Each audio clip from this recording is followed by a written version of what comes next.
नमस्कार मित्रों, हम आपका स्वागत करते हैं हमारे YouTube चैनल पर जिसका नाम है इंडिया ट्रैवल मस्ट सीज। आज हम उत्तर प्रदेश के एक ऐसे जिले में जो दुनिया भर में अपने प्रेम गाथा, गौरवमयी इतिहास और जादुई अनुभवों के लिए मशहूर है, आगरा जिला। अब मैं आपका होस्ट एंड दोस्त जयेश शर्मा YouTube पर आपका गाइड बनकर आपको आगरा की यात्रा पर ले चलता हूं, जहां हम घूमेंगे ताजमहल, आगरा का किला, अकबर का मकबरा, फतेहपुर सीकरी किला और जामा मस्जिद जैसी जगहों पर। तो जरा आप अपनी कुर्सी की पेटी बांध लीजिए और तैयार हो जाएं, क्योंकि आगरा जिला की सुंदरता कैद करने के लिए हम बिल्कुल तैयार हैं।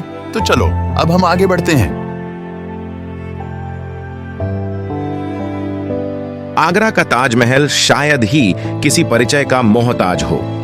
यह सफेद संगमरमर का उज्जवल स्मारक न सिर्फ दुनिया के 7 अजूबों में से एक है, बल्कि मुगल वास्तुकला में भी उत्कर्ष है।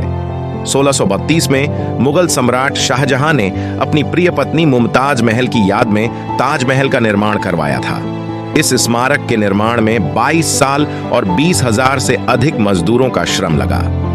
ताजमहल 4 समान मेहराबों पर टिका हुआ है, जिसके ऊपर एक बड़ा गुंबद बना हुआ है। चारों कोनों पर 4 छोटे गुंबद भी हैं। सूर्योदय के समय गुलाबी, दिन के समय सफेद और शाम के समय सुनहरे रंग में नहाता हुआ ताजमहल अपने दर्शकों को मंत्रमुग्ध कर देता है। ताजमहल सुबह 6 बजे से शाम 7 बजे तक खुला रहता है। टिकटों की ऑनलाइन बुकिंग की जा सकती है, जिससे लंबी लाइनों से बचा जा सकता है।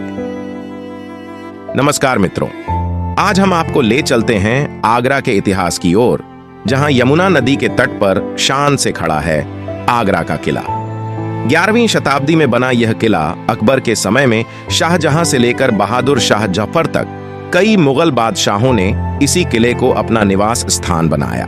मर प्रेम कहानी ताजमहल के ठीक सामने खड़ा यह किला मुगल कला की शानदार तस्वीर पेश करता है। जहांगीर महल, मोती मस्जिद, दीवान ए खास और जहांगीरी महल के शाही हॉल जैसे कई खूबसूरत महल आपकी आंखों को चकांधर कर देंगे। यकीन मानिए, यह अनुभव आपको जीवन भर याद रहेगा।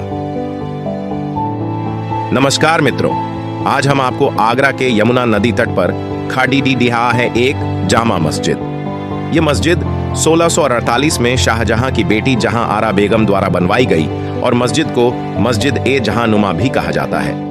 5 मेहराबदार प्रार्थना कक्ष विशाल और हवादार है, जिसमें एक साथ 10,000 लोग नमाज अदा कर सकते हैं। ईद के दिन यहां होने वाली नमाज खास तौर पर देखने लायक होती है। मुगल साम्राज्य के दौरान बनी यह मस्जिद आज भी आगरा के मुसलमानों के लिए प्रमुख इबादतगाह है, साथ ही पर्यटकों के लिए भी प्रमुख आकर्षण है। तो दोस्तों, आगरा की यात्रा में जामा मस्जिद को जरूर देखें।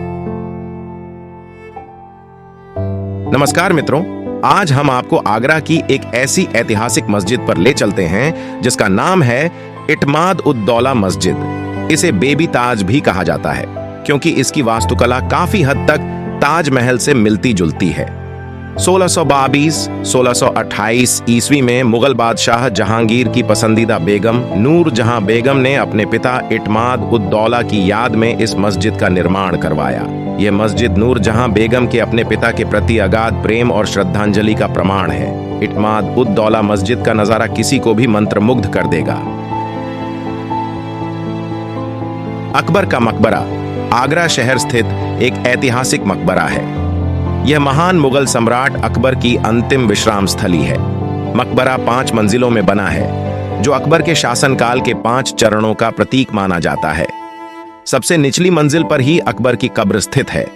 मकबरे का इतिहास उतार चढ़ाव से भरा है। इसे कई बार लूटपाट का सामना करना पड़ा है, विशेष रूप से औरंगजेब के शासनकाल के दौरान।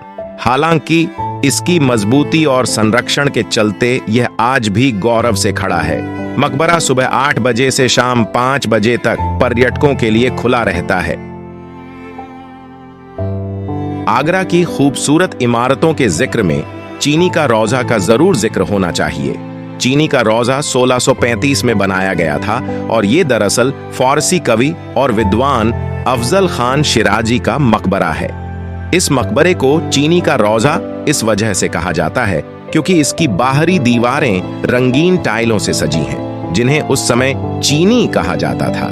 ये टाइलें ईरान और मध्य एशिया से लाई गई थीं। हालांकि मुगल साम्राज्य के पतन के बाद मकबरे की देखभाल नहीं हो पाई और इसकी कुछ टाइलें भी गिर गईं।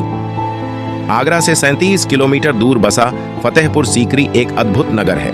1571 में महान मुगल सम्राट अकबर ने इसे अपनी राजधानी के रूप में स्थापित किया था। फतेहपुर सीकरी का नाम फतेह, जीत और सीकरी स्थानीय गांव का नाम से मिलकर बना है। यह नाम 1565 में राणा सांगा पर अकबर की विजय के उपलक्ष्य में दिया गया था। फतेहपुर सीकरी को छोड़ने का अकबर का मुख्य कारण पानी की कमी थी। आसपास के जंगलों के कटने से जल स्तर काफी नीचे चला गया था। 1587 में अकबर ने राजधानी को लौटकर आगरा स्थानांतरित कर दिया और फतेहपुर सीकरी का खामोश अध्याय शुरू हुआ। 1986 में इसे यूनेस्को विश्व धरोहर स्थल घोषित किया गया और आज यह पर्यटकों के लिए एक प्रमुख आकर्षण है। मोती मस्जिद आगरा किले के भीतर स्थित एक बेहद खूबसूरत और ऐतिहासिक मस्जिद है। इसका निर्माण प्रसिद्ध मुगल सम्राट शाहजहां ने 1647 से 1654 के बीच करवाया था। शाहजहां के ही बनाए हुए मशहूर ताजमहल के पास होने के कारण मोती मस्जिद को अक्सर ताज का हमसाया भी कहा जाता है। मोती मस्जिद का नाम इसके सफेद संगमरमर से बने होने के कारण पड़ा है। सूरज की रोशनी में चमकता हुआ ये मस्जिद सचमुच ही मोतियों के एक चमचमाते दरिया जैसा लगता है। यह दिलचस्प बात है कि मोती मस्जिद का निर्माण ना तो शाही परिवार के लिए किया गया था और ना ही यहाँ जनता के लिए नमाज होती थी। इसे खास तौर पर मुगल दरबार के कागाजियों और नमाजियों के लिए बनवाया गया था। 300 से भी ज्यादा सालों के इतिहास को समेटे हुए मोती मस्जिद मुगल साम्राज्य के वैभव और शिल्प कला की एक बेहतरीन निशानी है। आगरा का सिकंदरा किला यमुना नदी के तट पर बसा हुआ एक ऐतिहासिक किला है जो मुख्य रूप से मुगल सम्राट अकबर के मकबरे के लिए जाना जाता है। सिकंदरा किले का केंद्रीय आकर्षण निस्संदेह अकबर का भव्य मकबरा है। 1605 में शुरू हुआ इसका निर्माण अकबर ने खुद करवाया था, लेकिन उनके निधन के बाद उनके बेटे जहांगीर ने इसे 1613 में पूरा करवाया। इसकी ऊंची दीवारें, बड़े बगीचे और चारों तरफ से घिरी जालियों की खिड़कियां इसे एक शांत और आध्यात्मिक स्थान बनाती हैं। 1857 के प्रथम स्वतंत्रता संग्राम के दौरान अंग्रेजों ने यहां कब्जा कर लिया और किले को नुकसान पहुंचाया। हालांकि स्वतंत्रता के बाद से इसका संरक्षण किया गया है और अब यह एक लोकप्रिय पर्यटन स्थल है। 1571 ईस्वी में मुगल सम्राट अकबर ने गुजरात पर अपनी विजय के उपलक्ष्य में बुलंद दरवाजा का निर्माण करवाया था। पायंटी 37 मीटर की ऊंचाई और 35 मीटर की चौड़ाई के साथ ये दरवाजा दुनिया के सबसे बड़े दरवाजों में से एक है। बुलंद दरवाजा लाल बलुआ पत्थर से बना है। दरवाजे के बाहरी हिस्से पर कुरान की आयतें खुदी हुई हैं, जबकि अंदर की तरफ अकबर का लिखवाया हुआ संदेश, दुनिया एक पुल है जिसे पार कर जाना है। बुलंद दरवाजा लगभग 450 साल पुराना है। 1946 में इसे यूनेस्को विश्व धरोहर स्थल घोषित किया गया और आज ये फतेहपुर सीकरी का एक प्रमुख पर्यटन आकर्षण है। मरियम उज जमानी, जिन्हें आमतौर पर जोधा बेगम के नाम से जाना जाता है, मुगल सम्राट अकबर की सबसे प्रिय पत्नी थीं। उनका मकबरा आगरा में सिकंदरा में यमुना नदी के तट पर स्थित है। यह मकबरा उनके बेटे जहांगीर ने 1623-1627 ईस्वी के बीच उनके निधन के बाद बनवाया था। मुख्य कक्ष में मरियम उज जमानी की सुंदर संगमरमर की कब्र स्थित है, जो फूलों और कलात्मक नक्काशी से सजी हुई है। मरियम उज जमानी का मकबरा न केवल उनकी अंतिम विश्राम स्थली है, बल्कि उनके बेटे जहांगीर द्वारा उनके प्रति स्नेह और सम्मान का प्रतीक भी है। दीवान ए खास, जिसे हॉल ऑफ प्राइवेट ऑडियंस के रूप में जाना जाता है, इसका निर्माण मुगल सम्राट शाहजहां ने 1637 में करवाया था। यह सभागार विशेष रूप से मुगल दरबार के उच्च पदस्थ अधिकारियों, विदेशी राजदूतों और अन्य महत्वपूर्ण व्यक्तियों से मिलने के लिए बनाया गया था। यह सभागार सफेद संगमरमर से बना है और इसमें 9 मेहराबदार खिड़कियां हैं, जो इसे एक विशाल और भव्य रूप प्रदान करती हैं। दीवान खास की सबसे खास विशेषता है बीच में स्थित एक अष्टकोणीय स्तंभ। राधा स्वामी सत्संग सभा मंदिर आगरा में स्थित एक भव्य और विशाल मंदिर है।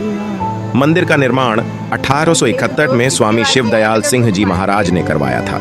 मंदिर का मुख्य आकर्षण है संगमरमर का विशाल गुंबद जो 161 फीट ऊंचा है। गुंबद के ऊपर एक 31 फीट ऊंचा कलश है जो सोने से ढका हुआ है। मंदिर परिसर में कई अन्य इमारतें भी हैं जिनमें एक सत्संग हॉल, एक पुस्तकालय और एक अस्पताल शामिल हैं। मंदिर द्वारा गरीबों और जरूरतमंदों की सहायता के लिए कई सामाजिक कार्यक्रम भी चलाए जाते हैं। यह मंदिर आगरा के प्रमुख पर्यटक आकर्षणों में से एक है। हर साल लाखों श्रद्धालु और पर्यटक इस मंदिर का दर्शन करने आते हैं।